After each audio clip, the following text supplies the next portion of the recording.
नमस्कार दोस्तों, विशाल mega mart का आईपीओ खुलने वाला है। चलिए इसके बारे में देख लेते हैं। तो सबसे पहले इसका एक ओवरव्यू ले लेते हैं। बेसिकली विशाल मेगा मार्ट एक सुपर मार्केट ब्रांड की तरह काम करता है, जो कि प्रोवाइड करता है अलग अलग तरीके के प्रोडक्ट।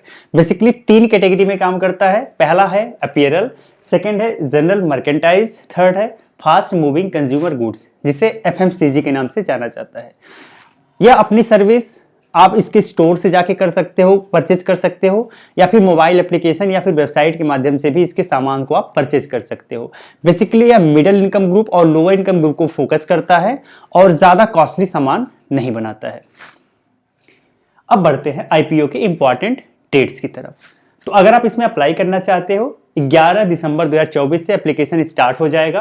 13 दिसंबर 2024 तक अप्लाई कर पाएंगे, यानी 3 दिन के साइकिल में आप इसे अप्लाई कर सकते हैं। इसके बाद अलॉटमेंट हो जाएगा आपको 16 दिसंबर को। तो अगर 16 दिसंबर को आपको ये कंपनी का शेयर अलॉट हुआ है या फिर नहीं हुआ है, अगर हुआ होगा तो पैसा आपका कट जाएगा, नहीं हुआ होगा तो जो पैसा आपका लॉक होता है वो वहां से रिमूव कर दिया जाएगा। तो फाइनली आप उसे यूज कर सकते हो। रिफंड 17 को आ जाएगा। अगर इसके शेयर आपको अलॉट हो गए हैं तो आपके डीमेट अकाउंट में 17 दिसंबर को शो होने लगेंगे और स्टॉक मार्केट में ये लिस्ट हो जाएगा 18 दिसंबर 2024 को। इसकी लिस्टिंग बीएससी और एनएससी दोनों पर होनी है। अब बात करते हैं इसके कुछ बेसिक डिटेल्स के बारे में। तो बेसिकली यह जो कंपनी का स्टॉक्स आया है वो 10 रुपए फेस वैल्यू पर यह आईपीओ लाया गया है। आईपीओ की प्राइस है 74 रुपए से लेके 78 रुपए पर शेयर। आप 74 रुपए पर भी लगा सकते हो बिडिंग, 78 पे भी लगा सकते हो, लेकिन अगर आप अपने चांसेस को बढ़ाना चाहते हो तो 78 पर लगाइएगा, कट ऑफ प्राइस पे लगाइएगा। इस पे लगाने पर वैसे भी आपको नहीं मिलेगा। इश्यू साइज 8000 करोड़ रुपए की है। ये टोटल जो 8000 करोड़ रुपए है ऑफर फॉर सेल है। इसका मतलब यह है कि जो कंपनी के प्रमोटर हैं अपनी हिस्सेदारी बेच रहे हैं। ये जो हिस्सेदारी बेच रहे हैं वो पैसा खुद अपने हिसाब से यूज करेंगे, कंपनी के लिए ये पैसा यूज नहीं होगा। तो ऑफर फॉर सेल है, फ्रेश इश्यू नहीं है। इसमें क्यूआईबी कोटा 50% रहेगा, एनआईआई कोटा 15% रहेगा। लिस्टिंग बीएससी और एनएससी दोनों पर होगी, मैंने पहले ही बता दिया। और अगर हम आप जैसे लोग हैं 35% कोटा उनके लिए, यानी रिटेल के लिए 35% कोटा रहेगा। अब बात करते हैं यहाँ पर रिटेल कोटा में कितने शेयर्स आप, कितने लॉट्स आप अप्लाई कर सकते हो। तो बेसिकली एक लॉट कम से कम अप्लाई कर पाओगे। 190 शेयर्स रहेंगे जो कि 14,820 रुपए के पड़ेंगे। अगर आप मैक्सिमम अप्लाई करना चाहोगे तो 13 लॉट कर सकते हो, जिसमें 2470 शेयर होंगे और 1,92,660 रुपए आपके पास होना चाहिए 13 लॉट अप्लाई करने के लिए। जबकि अगर आप SHNI में आते हैं तो मिनिमम 14 लॉट आपको अप्लाई करना पड़ेगा, जो कि 2,07,480 रुपए का होगा। और मैक्सिमम अगर BHNI में आते हैं तो इसके लिए मिनिमम 68 लॉट है, जो कि लगभग 10,07,760 रुपए का पड़ेगा।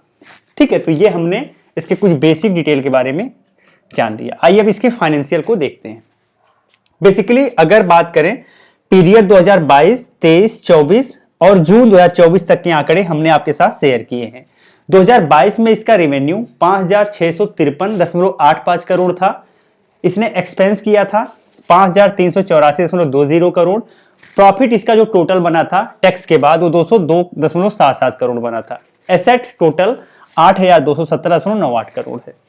वहीं 2023 के पीरियड में इसका रेवेन्यू 7,618.89 है। एक्सपेंस आप देख सकते हैं थोड़ा सा बढ़ा हुआ है इसकी अपेक्षा।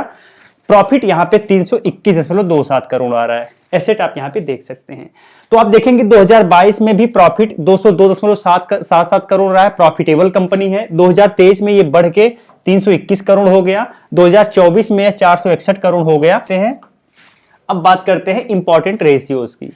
रेशियोज देखना भी बहुत ज्यादा जरूरी होता है। तो अगर आरओई की बात किया जाए तो 8.41 है, आरओए रिटर्न ऑन एसेट 5.40 है, आरओसीई 68.76 है, ईबिडा मार्जिन 14.01% निकल के आ रहा है, पैट मार्जिन 5.18 है, ईपीएस यानी अर्निंग पर शेयर 1.02 रुपीज है।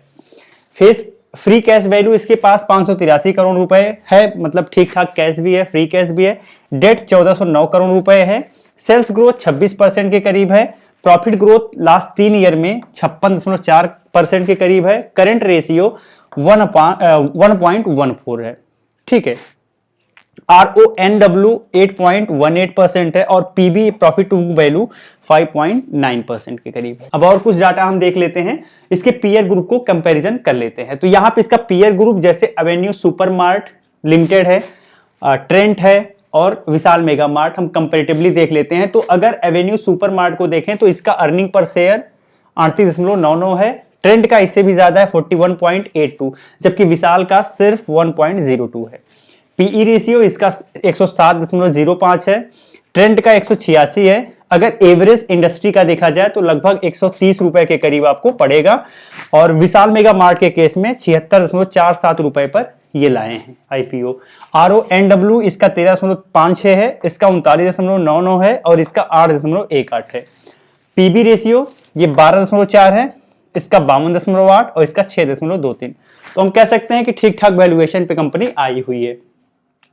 यहाँ पे प्रॉफिट मैंने फिर से एक बार आपको दिखा दिया कि मार्च 2022 में 191 करोड़ की प्रॉफिट थी, मार्च 2023 में 246 करोड़ हो गई और मार्च 2024 में 317 करोड़ हो गई। ठीक है, आगे बढ़ते हैं, कुछ और इंपॉर्टेंट चीजें देख लेते हैं। तो पहला देखेंगे इसके स्ट्रेंथ के बारे में कि इसका क्या स्ट्रेंथ है। बेसिकली विशाल मेगा मार्ट का प्रेजेंस 645 स्टोर्स इसके हैं, अक्रॉस 414 सिटीज में काम करती है, जो कि 28 स्टेट में है और 2 यूनियन टेरिटरीज में आपको मिलेंगे। साथ ही साथ आपको वन स्टॉप सॉल्यूशन यहां पे मिल जाएगा middle and lower middle income group के लिए। कंपनी की बेसिकली एक खासियत ये भी है कि कंपनी के स्टोर से भी इसके प्रोडक्ट को आप ले सकते हैं, एज वेल एज आप इसके मोबाइल एप्लीकेशन से भी परचेज कर सकते हैं और इसकी वेबसाइट से भी परचेज कर सकते हैं। इसके साथ कंपनी के पास अपना ब्रांड भी होता है, कुछ थर्ड पार्टी के ब्रांड भी होते हैं। साथ ही कंपनी कंज्यूमर सेंट्रिक है और कंज्यूमर की लॉयल्टी पर फोकस करती है। ये तो हमने इसके स्ट्रेंथ की बात कर ली, कुछ इसके रिस्क भी देख लेते हैं, क्योंकि रिस्क देखना भी उतना ही ज्यादा जरूरी होता है जितना स्ट्रेंथ होता है। रिस्क सबसे पहला है कि ये थर्ड पार्टी पर डिपेंडेंट होती है, मतलब कंपनी जो भी प्रोडक्ट अपने ब्रांड के नाम से बेच रही है खुद प्रोड्यूस नहीं करती है, किसी थर्ड पार्टी से प्रोड्यूस करवाती है और फिर अपना लेबलिंग करके बेचती है। तो अगर थर्ड पार्टी जिससे वो प्रोड्यूस करवा रही है, इन दोनों के बीच में कभी भी कोई मिसअंडरस्टैंडिंग होती है तो कंपनी के बिजनेस पर इसका प्रभाव देखने को मिल सकता है। इसके अलावा अगर कंपनी कंज्यूमर के प्रेफरेंस को अच्छे से अंडरस्टैंड नहीं कर पाई तो भी कंपनी के लिए ये एक रिस्क का काम करेगा।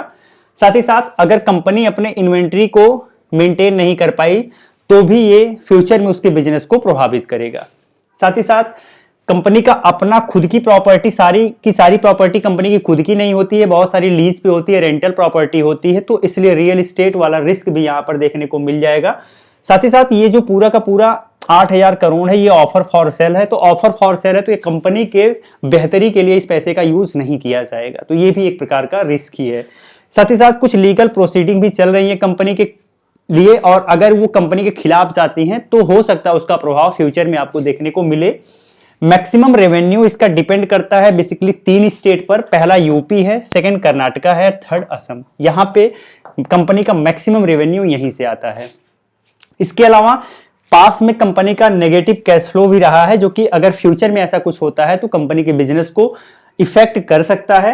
एंड साथ ही साथ कंटिजेंट लाइबिलिटी 7.66 करोड़ रुपए 30 सितंबर 2024 तक रही है, तो ये भी एक प्रकार का रिस्क है।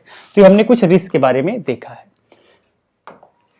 अब हम देखेंगे कि इसका विशाल मेगा मार्ट का जीएमपी क्या चल रहा है, ग्रे मार्केट प्रीमियम। तो अभी वर्तमान में 25 रुपए इसका जीएमपी चल रहा है, जो कि लगभग 32% है। तो हम अनुमान लगा सकते हैं कि कंपनी की लिस्टिंग होगी तो शायद 32% तक, 32 से 35% तक आपको लिस्टिंग गेन देखने को मिल जाए। ठीक है, तो कुछ ऐसा इस आईपीओ के बारे में आंकड़ा है, जो कि आपको एक बार खुद के बेसिस पे एनालाइज करना है, उसके बाद ही आपको अप्लाई करना है।